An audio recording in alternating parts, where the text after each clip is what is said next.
Hi, I'm Jake, and I'm out here at the home ranch, my folks' place where I grew up on Chalk Hill Road.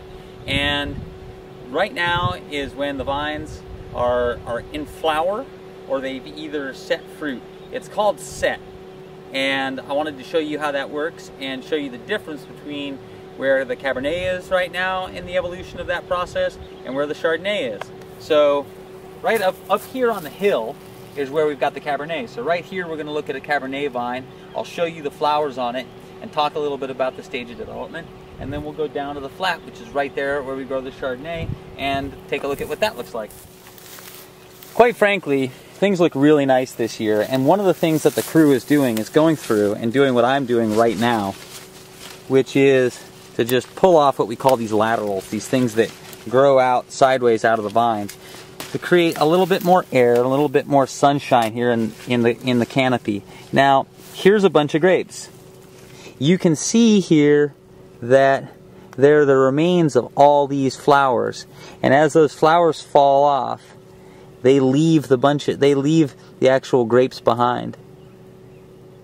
All these little jacks, each one of them is a bunch of grapes. And this is a little bit farther along than I was anticipating. I was talking to Arnulfo, our vineyard manager, and I asked him where things were. He said the Cabernet is still in the middle of flowering and the Chardonnay's already got grapes. Well, he's wrong. These are grapes right here. And I was going to come out and show you flowers, but it's been warm the last couple of days and they've already done it. Let's take a look on the other side here. You see this? Okay. Here you can still see some little bit of flowers left. All this stuff here, all this white stuff, here, let me just pull off some of that in my hand and you can take a look at it. Well, I pulled off some grapes too, but oh well. See all that white stuff? That's the dried up remains of those flowers. The way that works is the vine forms these little flowers, each one flower for every grape. Not for every cluster, but for every grape. Okay, so I'm pulling this away to see if there's something a little bit more buried in here. Yeah, and you can see there's still a little bit of flowering going on there. But these aren't buds, they're grapes. Okay, let's go take a look at the Chardonnay.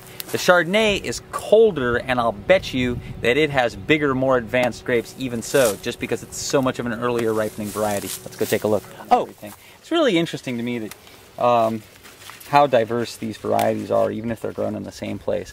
Now, we're down in the flatland here, where honestly, I don't think I'd ever grow red grapes that I would be very excited about. But it's a great place for Chardonnay because it's cool, because the soil is really well draining and sandy, and it gets that great early morning fog. All those things make the Chardonnay here mature later than it does in Maine Alexander Valley. This is right on the border of the Russian River.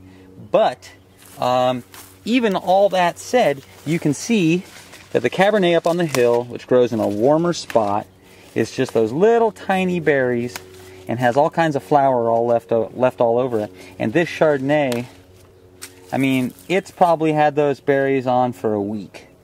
And a week of pretty warm weather, because they're pretty grown. You don't have to imagine that this is going to be a bunch of grapes anymore. You can just see it. Right here, this has been a little bit more in the shadow. You can see that this is in a much earlier stage of development. And this here, this white stuff on the leaves, that's sulfur dust. And normally, if you sulfured at a normal rate, it would really be bothering me to stand here and talk about this, but we sulfur at such a small rate that oftentimes when I tell people that we use 5 pounds per acre, they think I'm either crazy or I don't know what the hell I'm talking about.